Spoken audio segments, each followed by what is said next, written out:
ma pekin aong pa na kempel te pian na bulpi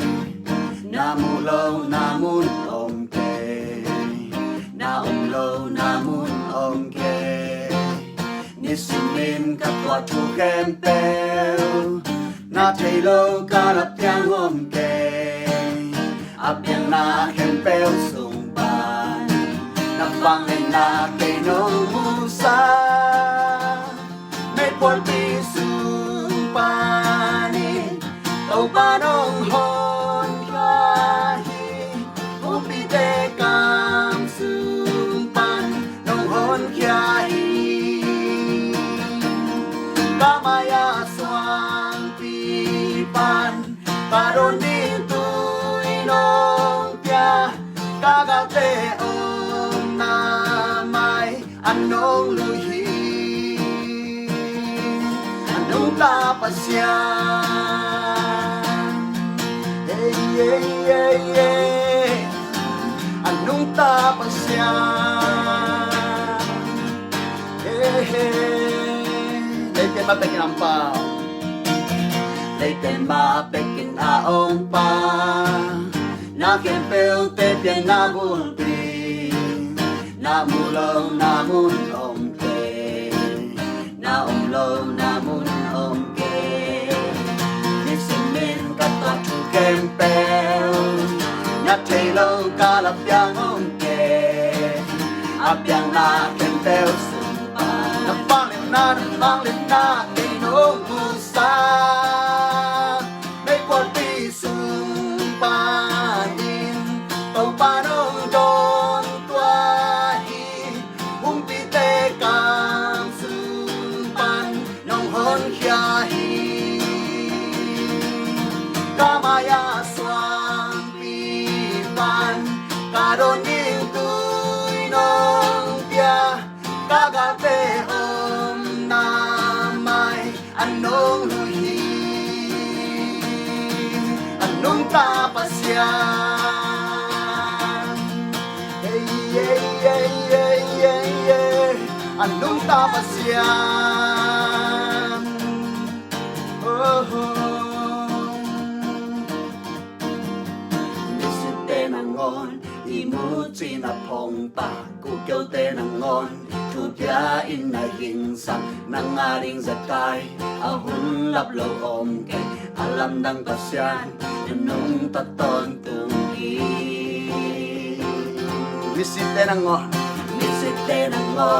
imuchi na pongpa kukyaw te nangon tupya in na hinsa nang aring zakay ahun laplo omke alam ng pasyan nung taton tungki Nisite nangon imuchi na pongpa kukyaw te nangon tupyain na hinsa nang aring zakay ahulap lo omke alam ng pasyan nung taton tunghi kabilang nisite nangon hey nisite nangon imuchi na pongpa kukyaw te nangon tupyain na hinsa nang aring zakay ahulap lo omke alam ng pasyan nung taton tunghe may porpi sumpanin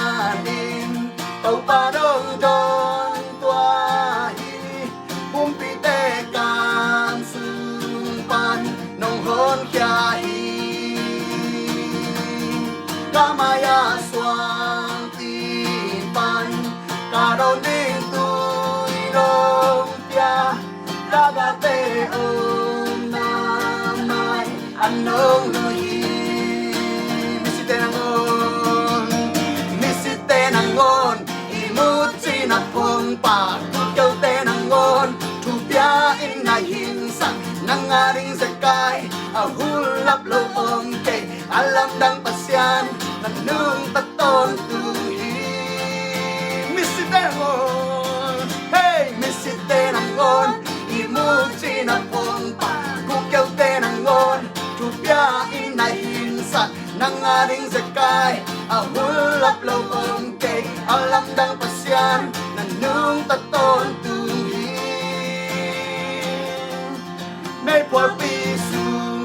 panin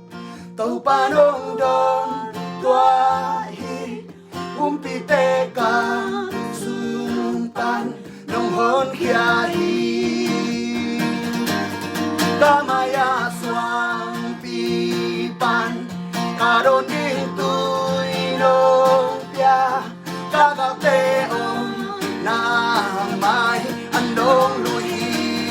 may porpisumpan may porpisumpanin tong panong don tuahi umpite kang sumpan nong hon kiahi kamaya swang pipan karon dito'y nong pia kakateon na may anong luhi anong tapasya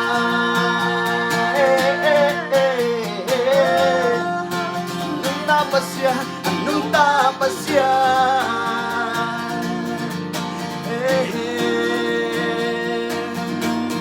anong tapasya. Hallelujah. Ibiyag pa siya nung tahi. Amen.